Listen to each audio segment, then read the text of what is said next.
And now you've conquered high school. And indisputably here we all have gathered for you the pride and joy of this fine community, the first to emerge from that magnificent new building. But do not get the idea you're anything special, because you're not. You see, if everyone is special, then no one is. If everyone gets a trophy, trophies become meaningless. The point is the same. Get busy. Have at it. Don't wait for inspiration or passion to find you. Get up, get out, explore, find it yourself, grab hold with both hands.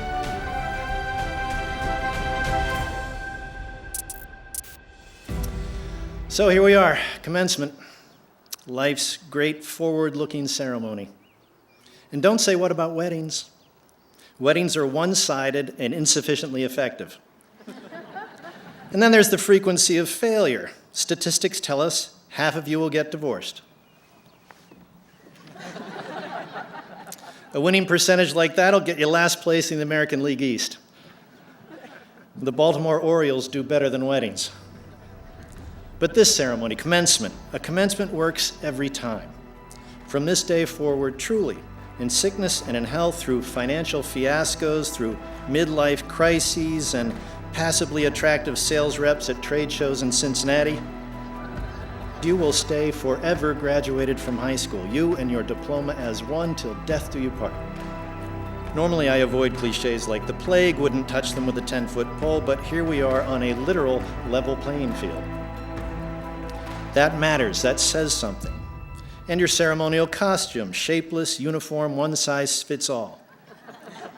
Whether male or female, tall or short, scholar or slacker, spray-tanned prom queen or intergalactic Xbox assassin, each of you is dressed, you'll notice, exactly the same.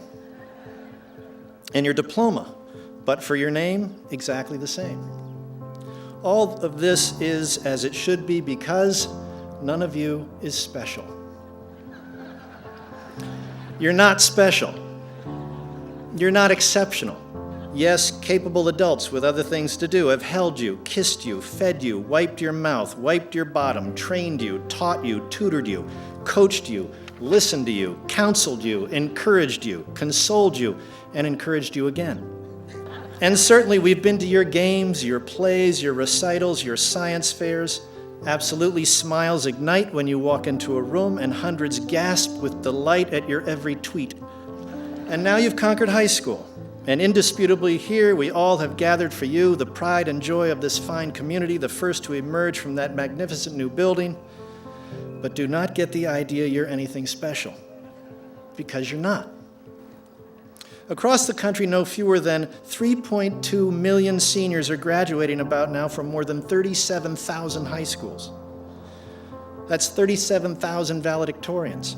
That's 37,000 class presidents, 92,000 harmonizing altos, 340,000 swaggering jocks, 2,185,967 pairs of Uggs.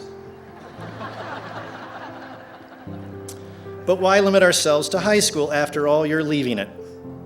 So think about this. Even if you're 1 in a million on a planet of 6.8 billion, that means there are nearly 7,000 people just like you.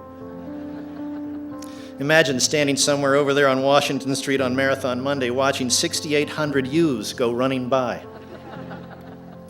And consider for a moment the bigger picture. Your planet, I'll remind you, is not the center of its solar system. Your solar system is not the center of its galaxy. Your galaxy is not the center of the universe. In fact, astrophysicists assure us the universe has no center. Therefore, you cannot be it.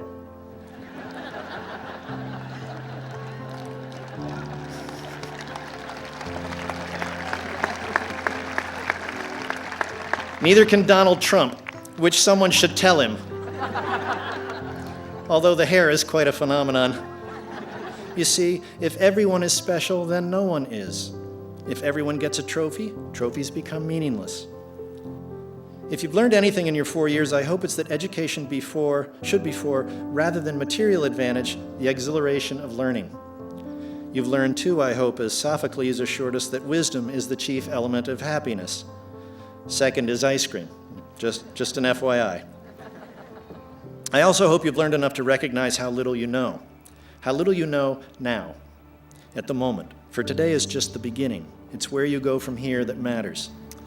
The fulfilling life, the distinctive life, the relevant life is an achievement, not something that will fall into your lap because you're a nice person or mommy ordered it from the caterer.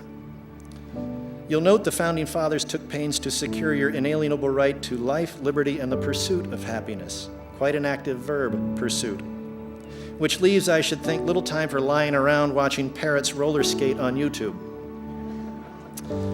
The first President Roosevelt, the old Rough Rider, advocated the strenuous life. The point is the same. Get busy. Have at it. Don't wait for inspiration or passion to find you. Get up, get out, explore, find it yourself, grab hold with both hands. Now, before you dash off and get your YOLO tattoo, let me point out the illogic of that trendy little expression, because you can and should live not merely once, but every day of your life. Rather than you only live once, it should be you live only once. Climb the mountain not to plant your flag, but to embrace the challenge, enjoy the air, and behold the view. Climb it so you can see the world, not so the world can see you. The sweetest joys of life, then, come only with the recognition that you're not special. Because everyone is. Congratulations. Good luck. Make for yourselves, please, for your sake and for ours, extraordinary lives.